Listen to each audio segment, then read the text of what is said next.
Everything's a crisis, everything's terrible, everything is doomsday, everything is, if it doesn't get solved tomorrow, your presidency's going off the rails. I mean, there must have been, 15, 20 things that over the last 7 years folks have said. The Grand Hall in Washington, D.C. always shimmered under golden light as people filled every seat, cameras flashing, anticipation heavy in the air. It wasn't just another political event. It was a night meant to bridge America's divide. Then Barack Obama stepped onto the stage. The applause was loud but quickly faded as he raised his hand, calm and collected. "My fellow Americans," he began. My fellow Americans, it has been the honor of my life to serve you. I won't stop. In fact, I will be right there with you as a citizen for all my remaining days. His voice steady. We find ourselves again at a crossroads. He spoke of the nation's struggles, families fighting to stay afloat, teachers giving everything, workers feeling unseen. But his words weren't bitter. They carried hope and belief in unity. "We've never been perfect," he said, "but we've always been determined. Our greatness has never been about avoiding failure.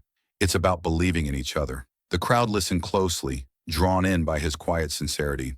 "Leadership isn't about power," he said. "It's about making people feel like they matter." We're going to grow our economy. We're going to make our country more secure. We'll strengthen our families. And most importantly, we will live up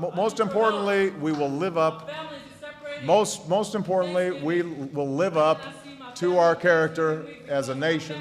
His message wasn't lofty, it was human. The applause grew stronger, but before it settled, Melania Trump stood from the front row. Elegant and composed, she approached the podium with a polite smile. "Thank you," she began, her tone smooth. Fostering the Future Together's mission is to ensure that every child can flourish in the digital era. I will be hosting Fostering the Future Together's inaugural meeting at the White House during the first quarter of 2026. It's a privilege to speak about the greatness of our nation, especially now, when America is shining again. The phrase made the room shift. It was a clear nod to her husband's slogan.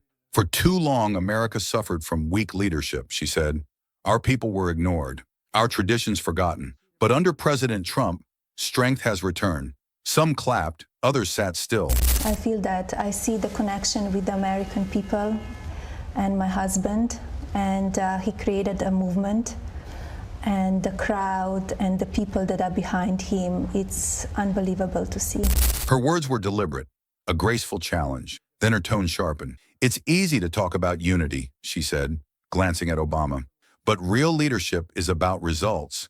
It's about action, not speeches." The line cut through the air.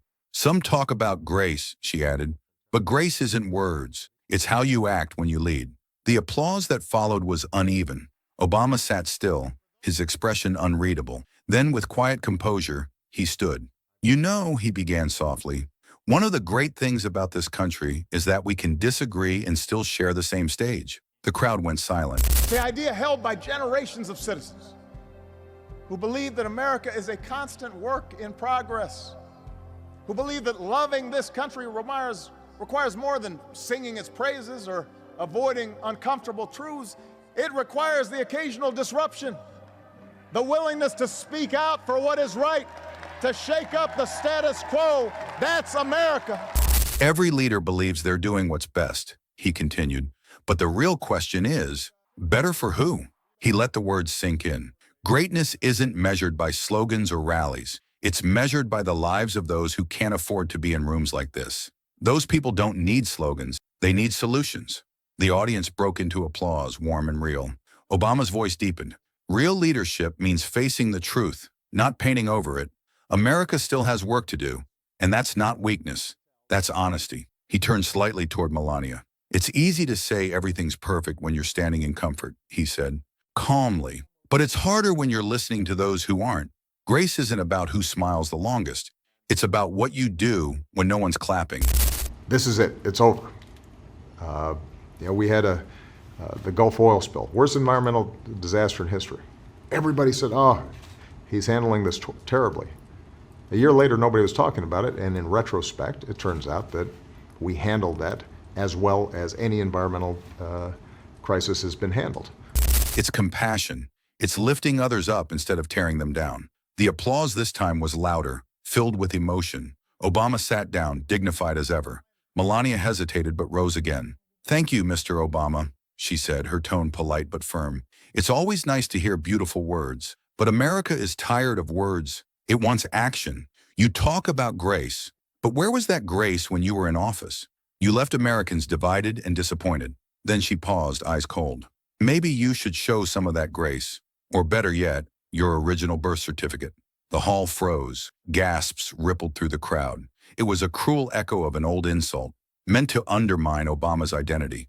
The tension was unbearable. Obama rose slowly, unshaken. He stepped to the mic, his voice calm. "When do you stop playing Barron's mom?" he asked quietly.